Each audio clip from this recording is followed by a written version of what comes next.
santé, Jean-Marc Kaboun, il paraîtrait que santé n'est pas bien. Non, non, le président est bien. J'étais chez lui. Ah, dans l'hôpital, tu es dans malade. Non, non, non, le président est bien. Le président est bien. Basé en vacances parlementaires, récession au mois de mars. Ni ne comédie alors. Non, le président Jean-Marc Kaboun très très bien. Il a bonne santé.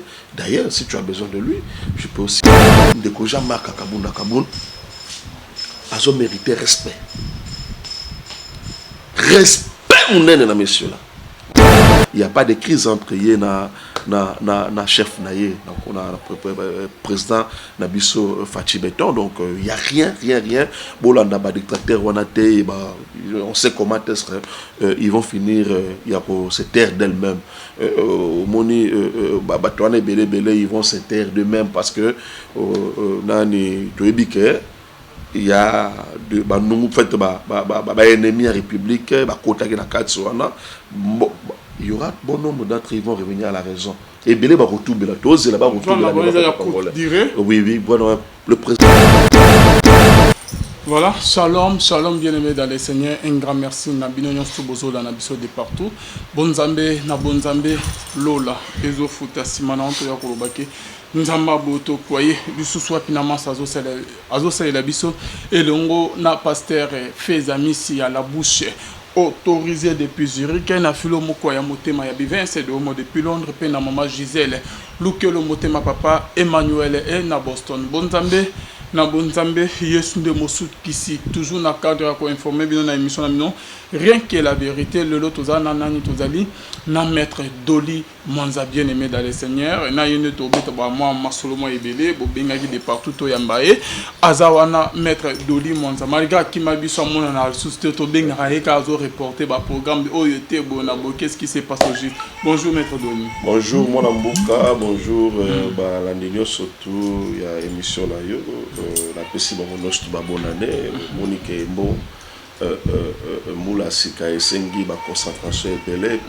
Ce n'est pas qu'il y a qui m'a rémission. Les émissions, ma Congolais belé, ma l'Arabiso, après la rapé belé. En tout cas, merci Nayo, Nengue ou Yaminga une fois de plus l'émission Nayo.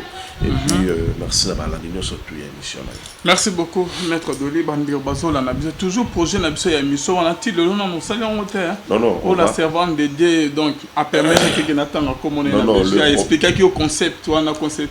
Oui, c'est vrai. On a eu échangé avec ma soeur à partir il y a Belgique, en tout cas. Bon, en tout cas, ma soeur analyse, fait, échange tout ça là qui n'a eu à mettre en côté parce que il y a beaucoup de gens qui écrivent tout ça, il faut bouiller. Je vais d'abord répondre à la bande de Komsou-Souana, mais si tout va bien, de cette semaine ici, dans Kolokana, ça a une émission du genre Nengue Oluba qui wana remettre un peu pour expliquer Bamakambo. Oh, la mona qui est présent qui est contributif pour Nangai et puis pour Namboka Nabiso. C'est ce qui sera fait, donc sois patiente. D'ici là, donc, à 1 de ces 4 matins, il y aura une émission du genre de Tosola. Et c'est ça, Bisso Maras Maître Doli. Tout ce qu'on a sujet. Oh, mais Meli Bisso Lelo, concernant Jean-Marc Kaboun, Azali, président AI, il y a IDPS. Bankam Elikani, il y a Maître Doli Monza. Jean-Marc Kaboun, Akokende, to Akokende. Bon, en fait, quand même, la émission, on a mis un peu de makasi mingi na bateau, surtout, on a petit flatteur, dictateur, bateau, balingi ba ma partie na biso monene na komba IDPS. Le président Jean-Marc Kaboun, yemoko fait un secret d'abengaye, le héros vivant. Donc, c'est pas en vain que le président Etienne Tshisekedi Wamulumba paix à son âme. Azali héros vivant. Il n'a pas regardé son âge, il n'a pas regardé Bato Bagi Pembenaye à Elevaki. C'est la seule personne où Tshisekedi a salé éloge à bon depuis avènement comme politicien. C'est la seule personne Oyo Azala qui vraiment élevé na Rawana tant qu'un héros vivant. Donc tu vois comme un héros décernant à n'importe qui. Donc il faut quand même prouesse et puis makamunayo ezala vraiment et mériter ce que tu es. Donc la preuve en est que la gestion à partir de Jean-Marc Kaboun, surtout comme notre président Félix Tshisekedi Antoine a bien des donc c'est pas en vain, c'était une prophétie. Ne bachaki balonenge intronisa qui est pas mon Kongwanzoko, donc na combo il y a Sphinx délimité, notre fait président Etienne Tshisekedi wa Mulumba alobi ndeko Jean Marc Kabunda zala. Donc aujourd'hui nous sommes en train de constater et puis de voir la bavure. Il y a eu ce qu'on appelle la récupération politique. Toi, tu peux imaginer qu'aujourd'hui, même l'FCC soutient ce que Jean-Marc Kabunda. L'FCC. Et pourquoi qui sont derrière ça? Il y a d'autres personnes qui disent que non. Il y a une main noire derrière Jean-Marc Kabunda. La main noire, ils ont ébellé. Et puis, Kanyak est pesani. Je suis ici dans ton émission, je vais citer. Je t'ai bien dit déjà. En premier lieu, il y a des caciques de PPRD qui cherchent à tout entre autres, Kabila, Moïse quand je parle des caciques, quand je parle des caciques, il y a FCC qui cherchent à tout prix à faire taire Jean-Marc Kabunda. Hormis Bango, ils appellent des caciques qui ensemble. Il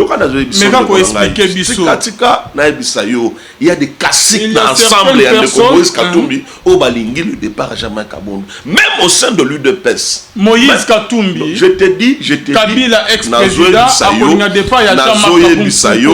ils veulent affaiblir l'UDPS et affaiblir le président de la République. Parce que Jean-Marc Kabunda aujourd'hui, c'est la personne crédible. Oui, le président Félix Tshisekedi Antoine. Crédible. Je te l'ai dit. Là, c'est vous qui l'avez dit. Tu sais. Mais maintenant, la phrase. C'est la personne la plus crédible. Ah bon?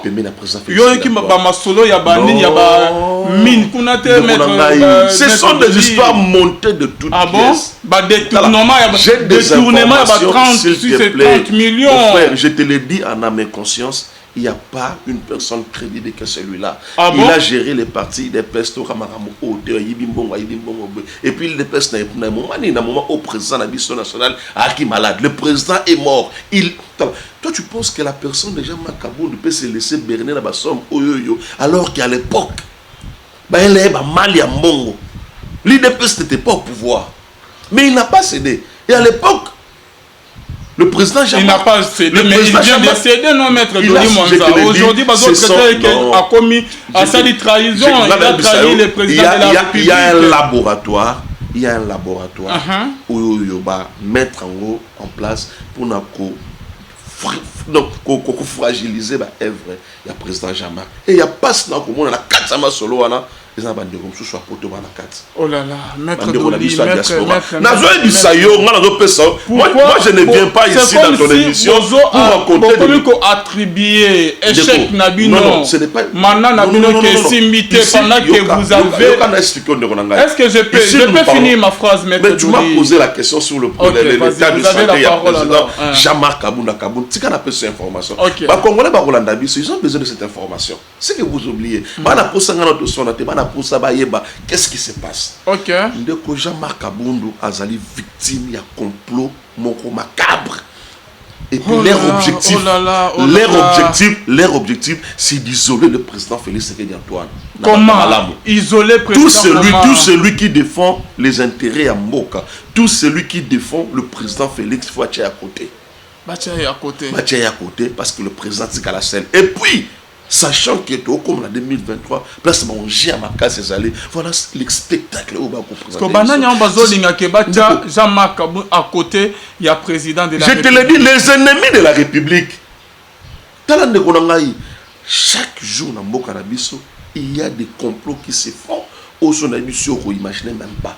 Leur objectif, c'est d'atteindre le président Félix Tshisekedi Antoine. Donc par là, vous voulez nous dire que maître Doli, une fois que Jean-Marc Kabunda à côté, il y a président, donc va vous affaiblir le président directement.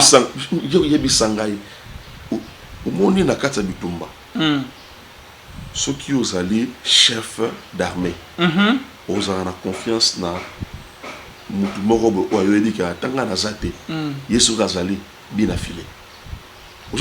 le président sait que parmi les combattants, il y a ma casse. En premier, c'est Jean-Marc Kabunda.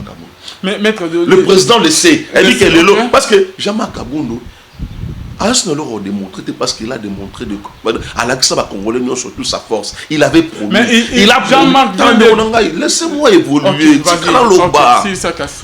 Il a promis que Baronager, nous avons vu la suite. Les Yoromon a vraiment boyé. Sur la peine de image, aux Arandéconémis, vraiment Tikala, vraiment stupéfait. Un jour avant, tenir ensemble pour électif, on a banni Neb Sayo. Basali réunion na bango nanda kwa jamais ya Mabunda.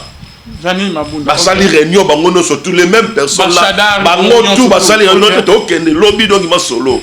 Après réunion na bango Jean-Marc. C'est un grand diplomate. Il a réussi au de jeu plan. Oh Némi Avanda vraiment boyé. Après élection ya Mabunda, a hôtel Jean-Marc a été réconforté. Voilà que ça est que non. Lui c'est un héros vivant. Il ne s'est pas arrêté là. Tu as vu des complications autour du FTC cache. Ils ont voulu à tout prix. Même le président a discours dans 6 minutes. Il a été large. Il n'a pas insulte. Il n'a pas propos. Il n'a pas bloqué mon cas. Le président a dit non, ça doit s'arrêter. Et quand ça s'arrêtait, il fallait maintenant commencer. Et puis qu'est-ce qui s'est fait maintenant? Kassi Kapé perdre Wana, il y a FCC, va changer maintenant leur façon d'agir. Donc, on bête sonner d'alarme que l'union sacrée est allée pour l'AIT.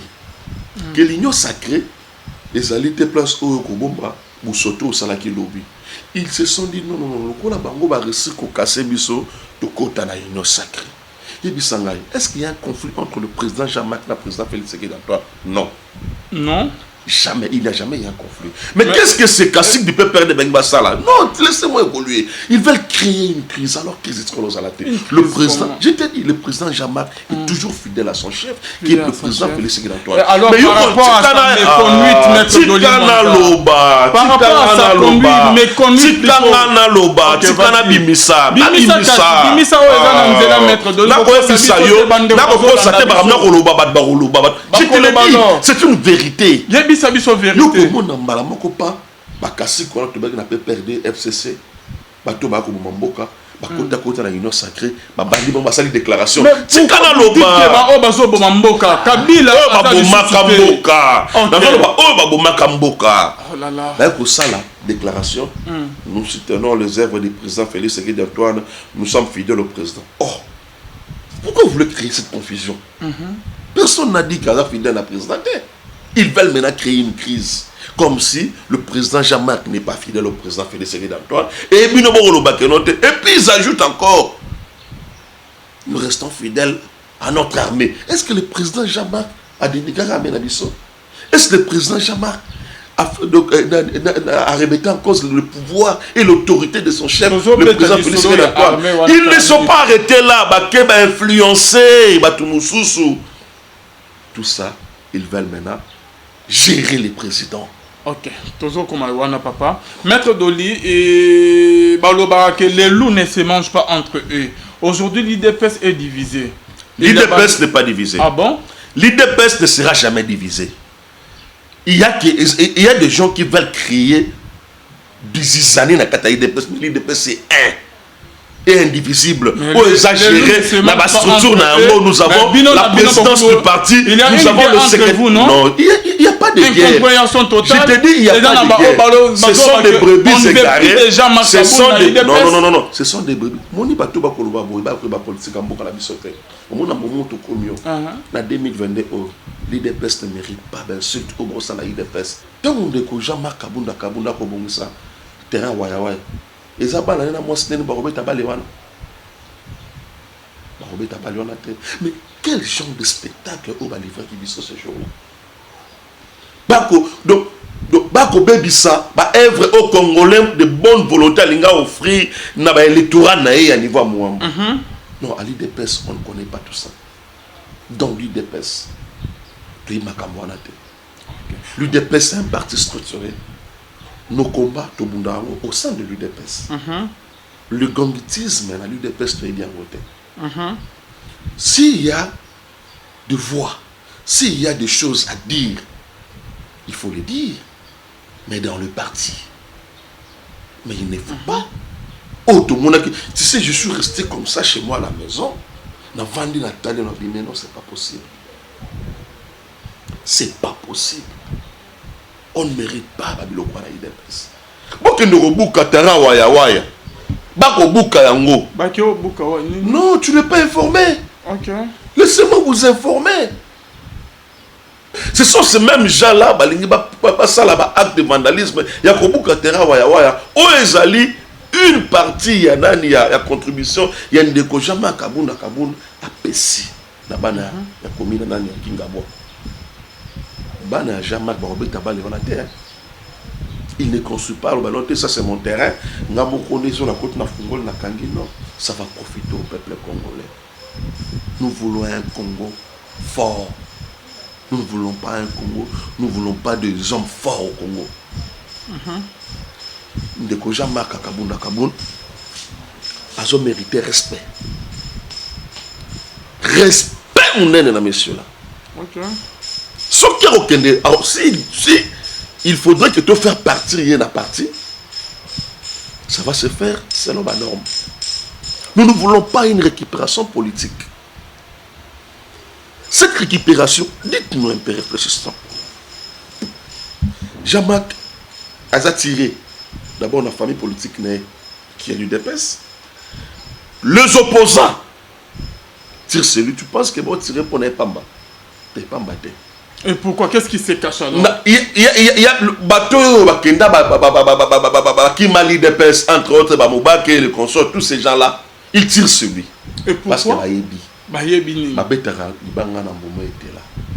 ne pensez pas que ces gens-là en politique. Et moi, je vois, on a réfléchi, non, bon, le président Jean-Marc, ils sont le président Jean-Marc Salaboué. Intérêt peut perdre des années, il va Jean-Marc intérêt ensemble les animaux le kajama kalonga. Intérêt à l'amour que les animaux le kajama kalonga. C'est pour te dire que ce n'est pas profitable pour nous dans l'UDPS. Expliquez Bissot. Ce n'est pas pourquoi, parce que jamais ton ennemi, jamais Mouna n'a pas l'inganda pour nous les kayomo.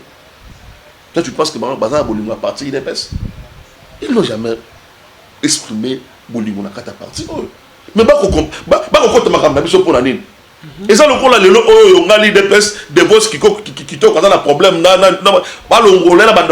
ce n'est pas normal. Nous allons gérer nos problèmes. Et nos problèmes dans l'IDPS ne se gèrent pas de cette manière. C'est pourquoi nous sommes l'IDPS surtout. Nous sommes combattants surtout. Ne soyons pas distraits. Kanya qui est copé sama. Mbongo est copé sama. Où est ma place de outil? Où est ma place de outil? Place de outil. 2023, c'est pour bientôt. Dans ce stade où il va couper la mission, qu'est-ce qu'ils font? Ils veulent mettre la confusion. Alors que toi qui appelles censé préparer déjà l'électorat. Parce que les élections vont préparer déjà ce qu'on. Honnêtement, on a aligner ma candidat à la IDPS, on amplifier ma camou pour que tous soient toujours en désordre. Tant est le cas. Comme ça, en 2023, IDPS a représenté ma candidat à la montée dans l'élection provinciale, nationale et consort. C'est ça leur jeu. Nous ne pouvons pas évoluer. Nous sommes des politiciens. Nous parlons politique. Le président Jean-Marc, c'est lui. Ce n'est pas l'IDPS. Et puis nous discutons sur une histoire. Il a fait ce... C'était un plan bien préparé. Tout le monde est bimé. Le président Jean-Marc a démissionné. Mais maintenant, ça va marcher. Maintenant, on tombe là-haut. Vous ne trouvez même pas que... Mais il y a un qui a démissionné. Non, il n'a pas dit qu'il a démissionné. La démission d'un homme d'État ne se fait pas par la voie où il y a les réseaux sociaux. Mais même le président... Même le président... Tu sais qu'aujourd'hui, dans le monde informatique... Oui, dans le monde informatique, quelqu'un d'autre peut utiliser le même nom que toi. J'ai été piraté. L'informatique est évoluée. C'est quelque chose qui est préparé. Ils ont préparé. Et puis, nous savons que les présidents Jean-Marc Rebseb ont l'air de joie et ça a courte durée. Et ça a moulaïté. Parce que le président, c'est un fils. Il y a Sphinx de l'unité. À Boutamalaro. et il mourra en Nango. Ayebi comment gérer la crise pareille. Et puis Ayebi, bateau bakolokanini, bateau bakolobanini. Ok, maître Denis Monsko, to kende malembe. Concernant Makamia Jean-Marc Kaboun, le lot, banani on bazo combattre Jean-Marc Kaboun pour nazala pemeni ya président Teba Kaboula ena fachi. Les ennemis de la République, tu sais quoi, Ndekonangaï? Ngaï, ceux qui n'ont pas pour atteindre yo. Je vais commencer d'abord pour éliminer Oyo, Bazako, Nakolo Banel, bouclier na yo. Parce que on débat pour empêcher ma combattre. Ok. Toi, tu penses que c'est envoyé Bisangalelo? Qu'est-ce que la République va gagner si aujourd'hui le président Jean-Marc a démissionné? Toi, oui. La République ne va rien gagner. Mais politiquement, tu vas le président Félix Antoine. Moi, je te dis et je confirme ça. Ok. Pour écarter Jean-Marc. Jean-Marc Alongwe, il a eu des pestes. D'abord, il y avait Moubak et tout ça, il y avait beaucoup de traites, même à l'époque du vieux. Et Jean-Marc Kaboun la tétrise, papa, mais l'époque à vieux vivant, le secrétaire général IDPS m'a trahi ça IDPS. Natangelo, ma vous personnel m'a outré. Natangelo sous Belgique.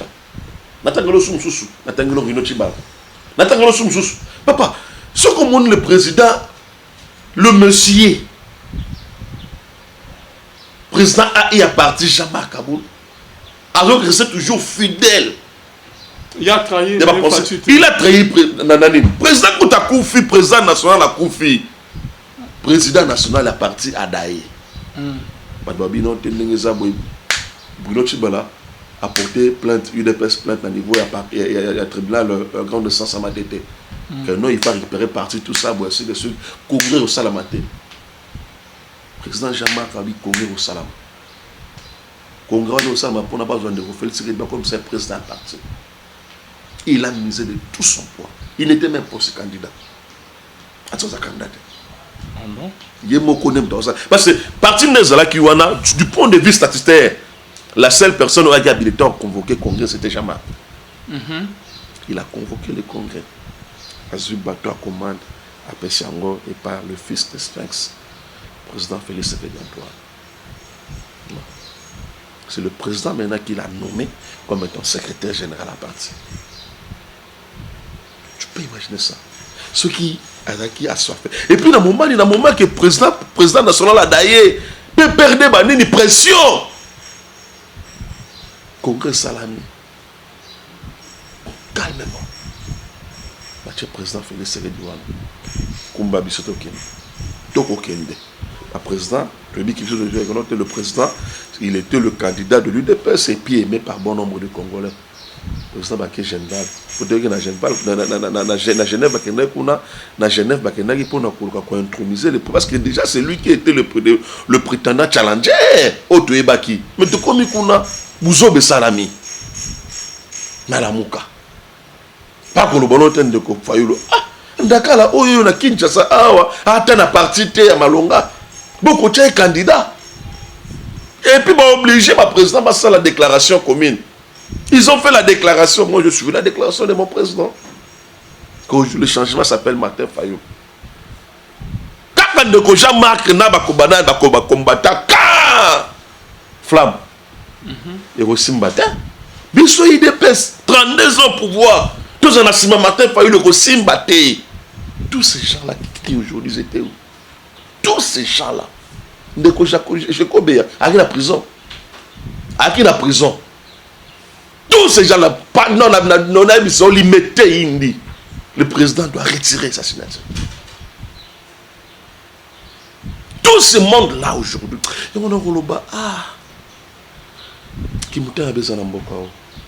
Les gens n'ont même pas pris le temps de réfléchir le bienfait à Moutouana.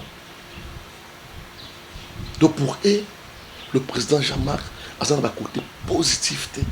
Aujourd'hui, il faut à la sujet, il y a une insulte. Non. Mais combattre toujours reconnaissant. Non, ce n'est pas de déclaration que moi. Non. Il y a de lignes où il y a la partie. Si vous voulez faire partie le président, d'un parti, ça ne se fait pas dans les réseaux sociaux. Ça ne se fait pas dans des déclarations. Il y a la procédure à suivre. Moutou Atiki comme président AI, c'est le président de la République. Parce que cette place-là, aussitôt que le président a été élu, il ne peut plus assumer le poste et à président et à parti. Au même moment, le président il y a eu de pèse. Et au même moment, le président du parti de la République. C'est pourquoi il est AI. Il est président AI. AI qui veut dire intérim. Comment bande quoi na chef pression il faut que na congrès pour ce que na congrès on ne fait tirer dans ton robert des mandats na ce que na congrès bon poni président Moussoussou et quand le président Félix Tshisekedi d'Antoine il faut IDPS qui me soutient dans deuxième congrès pour soutenir candidature na yé au président il y a des gens au Moussoussou il faut mettre bien la partie il est venu pour. Parce que mon objectif, c'est de des presses. Tu connais l'histoire de Gorbatchev. Gorbatchev, quand Gorbatchev a la président, il y a eu RSS. Les gens ne savaient pas qu'il y avait un américain. Les Américains cherchaient à tout prix comment repartir RSS. Qu'est-ce qu'ils ont fait? Ils ont mis au sommet de l'État un de l'air. Avec une mission bien déterminée. Repartir RSS, il a resté sa mission à quel moment? Il reste Panzana. On ne peut pas mettre quelqu'un de kamikaze à l'UDPS. Jusque-là, la personne de confiance est là. Jean-Marc Kabou. Jean-Marc Kabou. Alors, vous allez entourer le président, conseiller, non, je veux te dire une chose. Je parle la seule personne de confiance à l'UDPS. Nombre de conseillers du président n'ont pas vécu avec nous à Kinshasa. Ok. La majorité d'entre eux ils ont vivre à l'extérieur. Communion à base de Salamate. Vous allez prendre quelqu'un qui vient de l'extérieur, communion Salamate comme le président parti. Alors pourquoi question faut nous poser pourquoi entre Jean-Marc Kabouna le président conseiller Fatimousou au Canada? Non. Tu as dit Moussoussou. Le problème est celui-ci. Il y a une direction au niveau du parti. Où est Mami, la présidente, AI. Si tu es conseiller au niveau président, c'est ça côté à parti. Il faut quand même respecter la hiérarchie, parce que c'est le parti. C'est notre pouvoir. Mais que le conseiller Moussoussou maintenant, ils n'obéissent pas à la direction du parti. Chose qu'on ne peut pas. Je te l'ai dit. Combien de conseillers du parti il y a un mokonzi au niveau parti. C'est familiarisé à la base. On a des déclarations à la base. Tu ne suis pas les déclarations. Ils sont combien qui viennent au parti? Nous devrions quand même donner une bonne image pour ce grand pays qui est le Congo. Surtout à notre parti qui est l'UDPS. L'UDPS ne mérite pas. Mais insulte autour de mon amour. Si vous voulez détruire l'UDPS, vous détruisez en haut, parce que ça ne passera pas avec nous.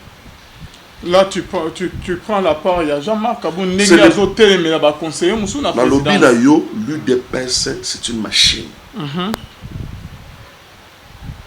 Cela n'est pas dit que le président Jean-Marc restera président à vie.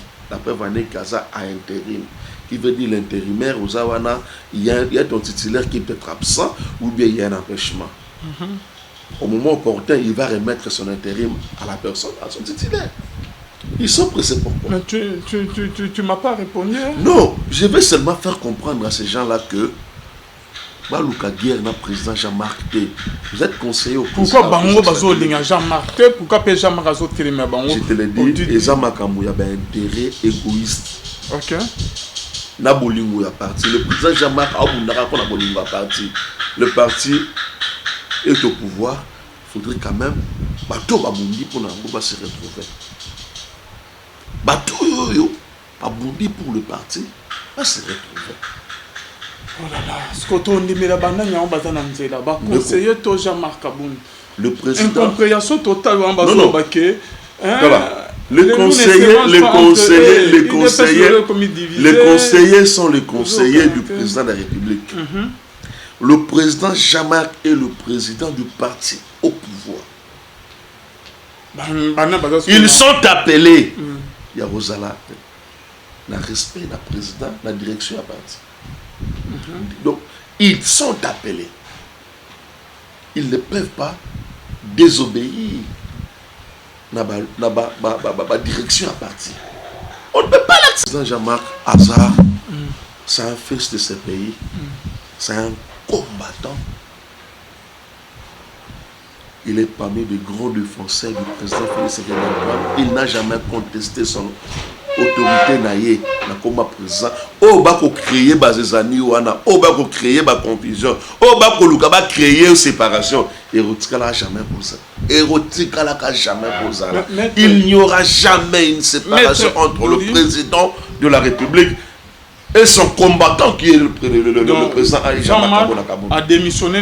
Il ne démissionnera pas, il est le président de l'UDPS, il est le premier vice-président de l'Assemblée.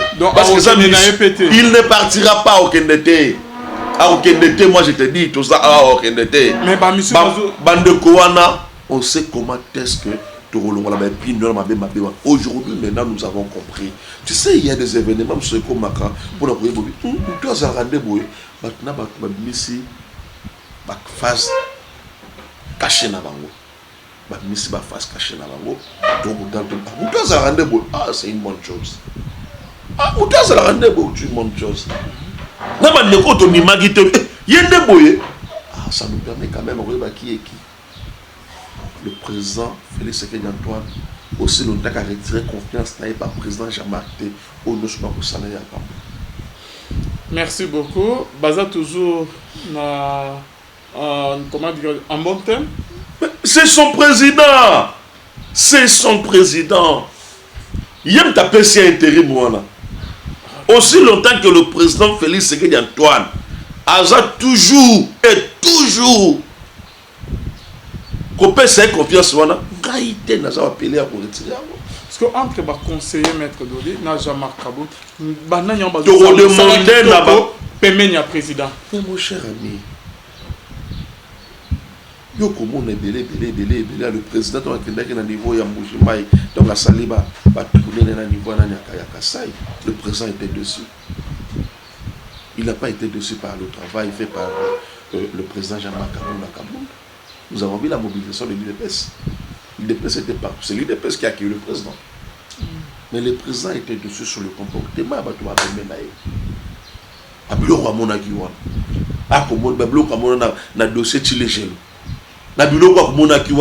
Comment est-ce que le grand Kassai est Zalaki? Non. Mais si je vous comprends bien, maître Doli, il faut le président américain pour laver cabinet. Le président, mais c'est ça maintenant ce qu'ils veulent étouffer. Parce que déjà du retour à président, information circulait que le président devait balayer son entourage. C'était ça. Mais oui, tout Congolais ne jamais karaté. Tout Congolais après Gabino. Il faut que le président balaye. Maintenant, ils veulent distraire la population. Ils veulent distraire les combattants. C'est Jean-Marc.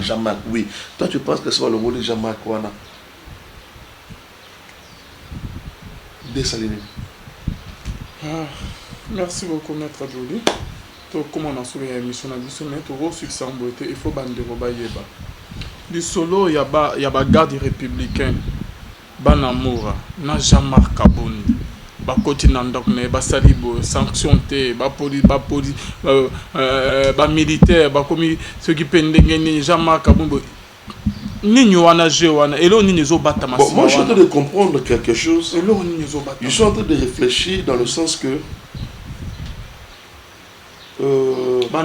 PPRDF, c'est Balobi qui va soutenir l'armée. Non, je suis en train de comprendre quelque chose. Il cherchait à tout pour créer une confusion entre le président et son armée. Ah bon? Et en tout cas, j'apprécie beaucoup le silence de mon président. J'apprécie beaucoup. Il voulait, tu sais, la fête. Bah, évidemment, tout le monde qui ne savait pas président Jamac, ça nous laisse quand même, ça nous amène à beaucoup réfléchir. Qu'est-ce que l'armée voulait donner comme information à la population congolaise? Qu'est-ce que l'armée voulait? Et ceux qui passent l'armée, ceux qui vont utiliser l'armée pour avoir fait où ils allaient mal embouter et comme un peu dangereux. Ok. Et comme un dangereux parce qu'aujourd'hui nous constatons qu'il y a plusieurs bavures, il y a des hommes en uniforme. Nous avons vu, il y a de cela quelques jours passés, il y a des gardes qui sont lesquels ils tiré à bout portant. Massas. Les gardes républicains. Oui. Selon les informations, ils avaient sorti. Ce n'est pas bon. Il y a quelque chose, c'est caché. C'est pourquoi. C'est pourquoi Bandekobela, il ne peut pas comprendre que non. Il y a quelque chose qui veut les Kawana. On va comprendre, pas distraire sauter. Avec l'armée. Pas distraire sauter. Donc, comment on a. Il faut tous à la distraiter. Ne cherchons pas à être distrait.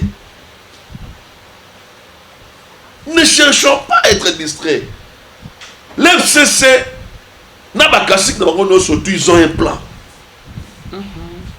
Contre le président de la République. Mais c'est toujours été ainsi et pas la bango. Pas qu'on lui de refait tirer d'Antoine Bongsa Congo. Pas qu'on lui le président Félix Antoine à faire développer Congo. Balobaka Ango. Qui va rechailler toujours, et puis va rechacker Kaboboulou pour que. Yo, là, même des déclaration ils feront de tous leurs moyens. Donc, ils feront de leurs moyens afin que. Il avait dit ça. À ses cachaquités. Donc, nous devons quand même, au lieu de se laisser distraire dans des déclarations, tout ça, ainsi de suite, de comprendre que nous, le pouvoir que nous avons ici, peut comment protéger avant. Nous sommes appelés à protéger ce pouvoir. Il y a des gens, allons moi, quand je vois, et moi, autant là, dans une émission belé, au commun, défenseur, il y a FCC, défenseur, il y a ensemble, il faut allons. Et tu penses qu'ils le disent pour ne plaire à la moutaille des pèses. Dans un plan manquant. Ça a toujours été ainsi. Et là, c'est quoi qui est de l'UDPS? Je ne peux pas marcher de la même manière que. Il faut pas vendre la table. Mais le problème est que ako pousser nga bengana ka mwasi on a bengana ka mwasi alors qu'il y a pas soupçon il y a l'ingara déjà mwasi nanga wana sur la bengani mwasi est-ce qu'il y a récupéré il faut que les gens comprennent. Merci beaucoup. Protégeons le président, protégeons ses pouvoirs. Le président a appelé à Kobo na spectacle de Koto Salaté le lot là il des personnes. Ah merci Alibo, non, je te l'ai dit. Et tout cela, ça tombe sur la tête de qui?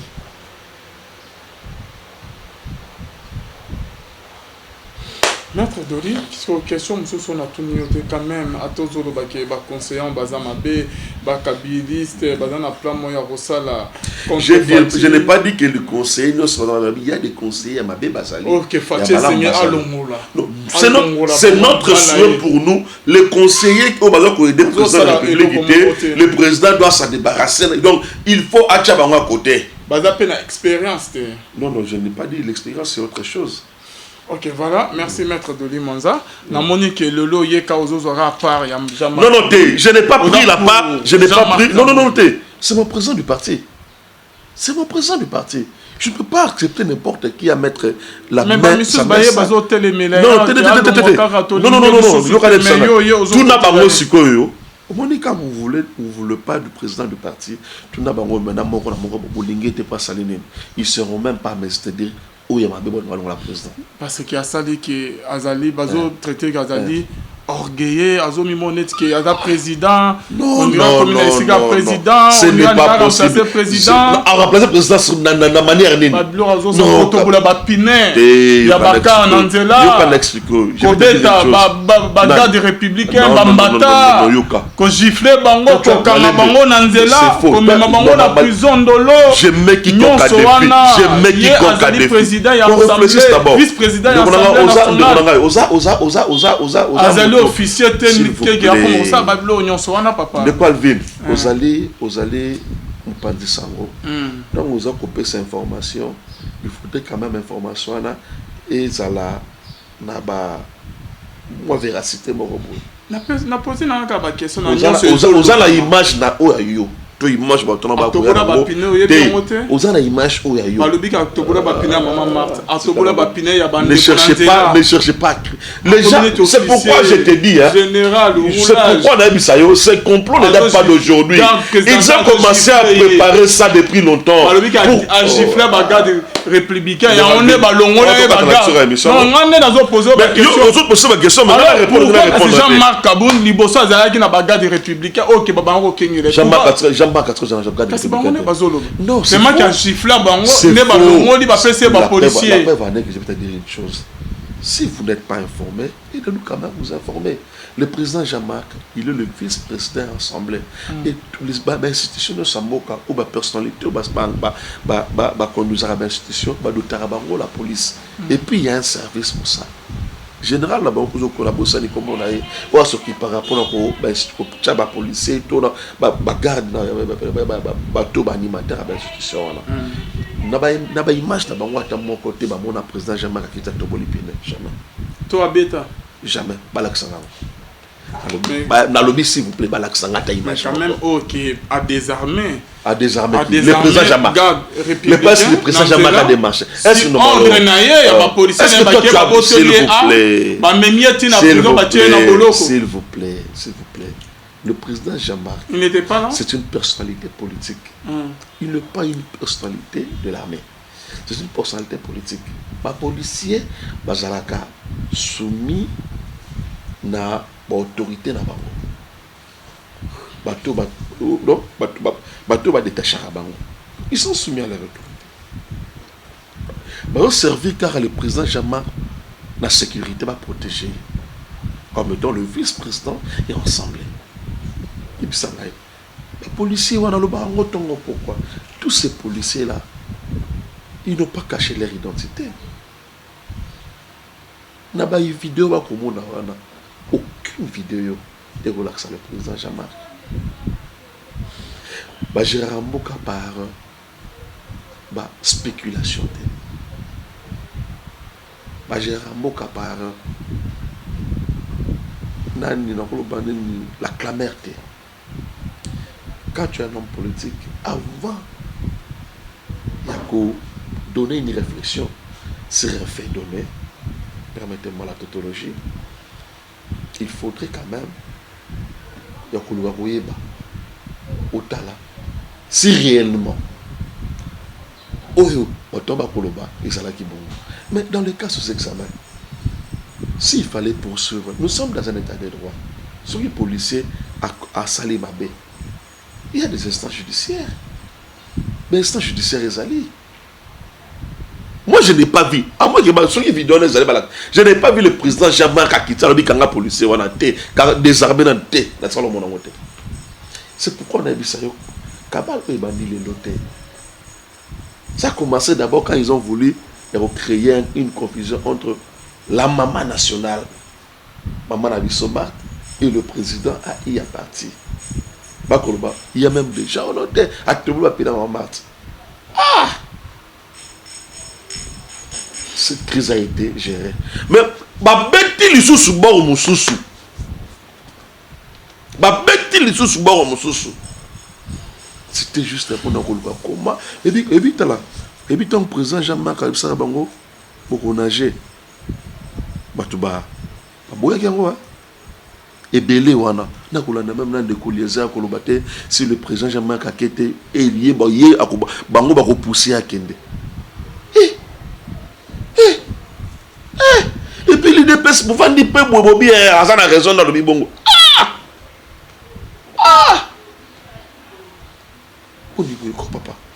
C'est la fin de notre émission, Maître Doli. Message Nasuka et votre numéro de contact. Message dans Nasuka ko sang la bande ko no surtout balingi parti na biso UDPS parce que l'UDPS c'est un patrimoine. Ba se laisser distraire de na ba sentiment égoïste ya bande ko belé. Keto jalousie et ko kota na katamité mana bango pour ne détruire ce parti parce qu'aujourd'hui l'UDPS c'est le seul parti qui résiste encore parmi tant d'autres. Au moment où Bagbasagi n'a pas loup, ils veulent faire ça dans la partie UDPS. Le loup parle comment? Ce qui dit ça, Tommy Balé, Kamakiashi, Naka, il y a beaucoup de fois Mayob. Non, l'UDPS, ça ne va pas passer. C'est ça leur plan. Et puis, dans le moment où ils veulent nous déstabiliser, donc on peut sa président Félix Tshisekedi demande à Nami Balé. Et qu'on les cate, ne laissons bateau ebele beaucoup monde wana bazui kanyaka ebele ba kanyaka etambola na émission ya wana na ko liste ya bateau hôtel azakibo je t'amènerai même bateau ebele tous en monakata parti la majorité ils ont été sourdoyés.